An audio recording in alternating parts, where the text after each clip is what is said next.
Al-Arif Billah Abdul Ghani, ayah dari Syekh Muhammad Zaini, merupakan orang tua yang memiliki kehati-hatian dalam bersikap. Sehingga di bawah bimbingan beliau, Abah Guru Sekumpul tumbuh sebagai pribadi yang berakhlak mulia. Kehati-hatian Al-Arif Billah Abdul Ghani berdasar pada keilmuan tauhid yang mantap. Seperti diceritakan dalam buku, Figur Karismatik Abah Guru Sekumpul, suatu ketika keluarga beliau kedatangan tamu dari kerabat beliau di Kandangan, Kabupaten Hulu Sungai Selatan. Sedangkan, kondisi keluarga Abah Guru ketika masih kecil, sedang dibelit kemiskinan. Jangankan untuk menjamu tamu, untuk makan pun susah.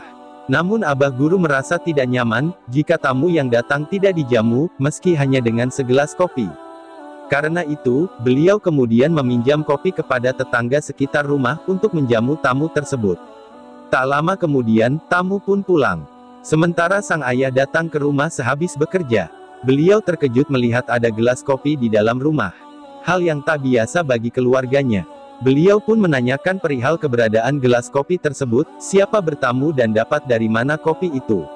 Abah Guru pun menjelaskan, jika sebelumnya keluarganya kedatangan tamu dari keluarga di Kandangan dan tak ada yang bisa dijadikan jamuan kecuali kopi, itu pun meminjam dari tetangga sebelah rumah. Sang ayah pun mengetahui niat baik dari Abah Guru untuk berbuat baik pada tamu. Namun, niat baik yang dilakukan Abah Guru dinilai sang ayah kurang tepat. Yakni dari sisi adab dengan Tuhan.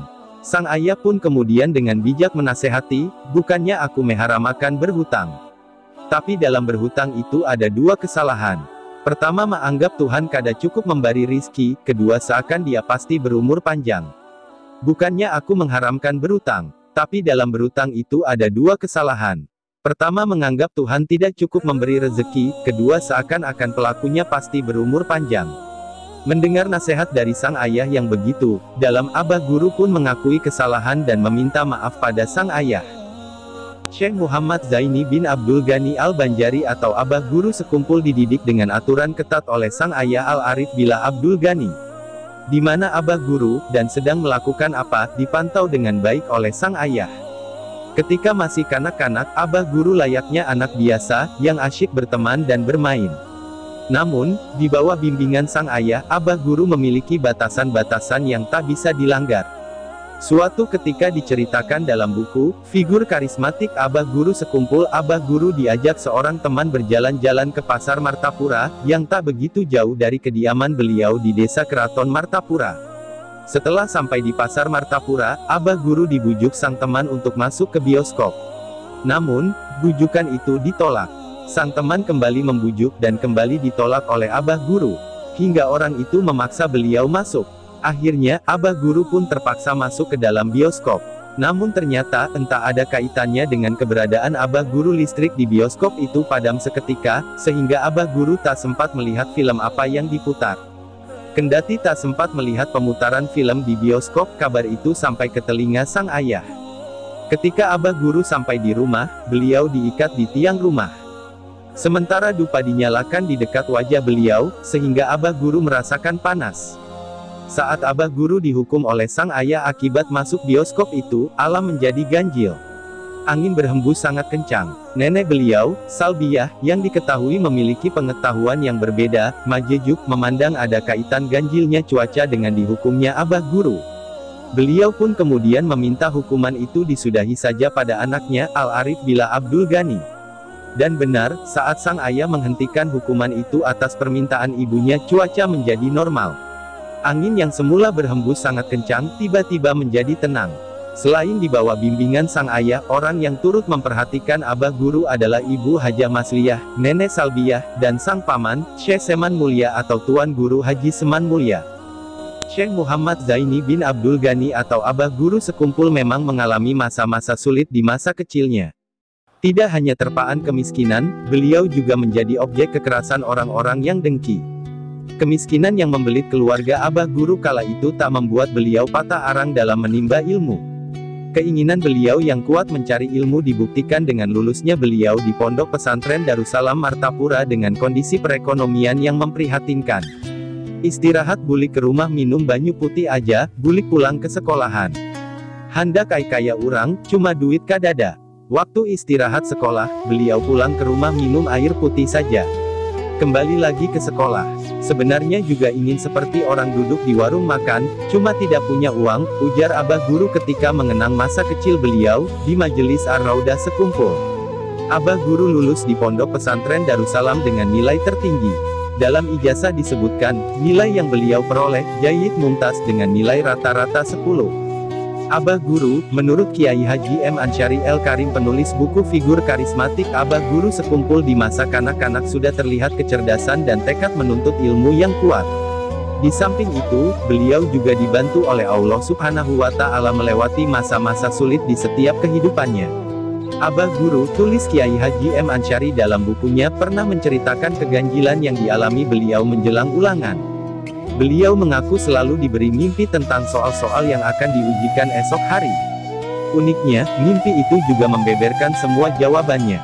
Sehingga Abah Guru mudah menjawab soal yang diujikan ketika ulangan, dan mendapat nilai sempurna.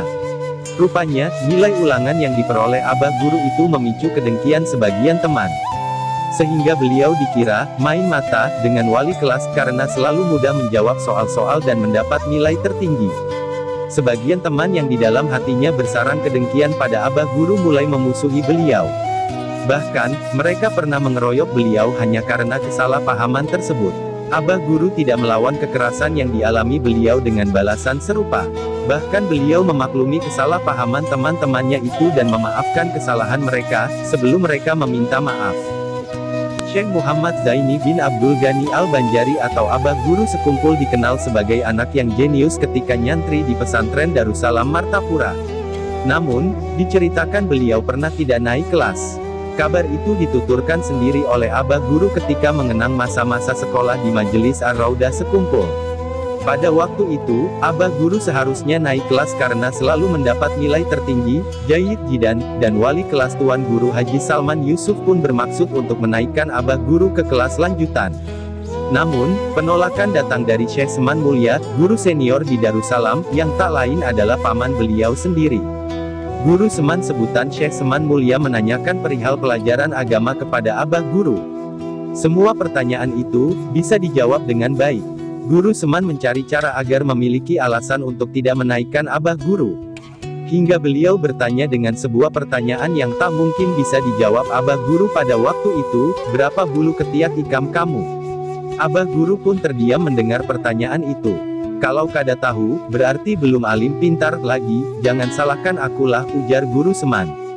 Guru Seman pun kemudian bertanya pada Guru Salman Yusuf, kaini ajana Salman Yusuf, ikam hakunka melajari kemanakanku setahun lagi, begini saja Guru Salman Yusuf, apakah kamu mau mengajari keponakanku setahun lagi? Enggi, iya, ujar Guru Salman Yusuf. Guru Seman, kata Abah Guru, bila sudah menceleng itu, kedada yang waninya urang, kalau sudah melotot tidak ada orang yang berani menolak.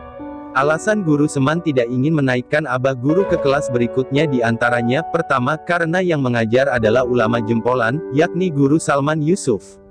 Sehingga dengan tidak dinaikkannya Abah Guru, bisa lebih banyak mengambil kemanfaatan ilmu pada ulama tersebut.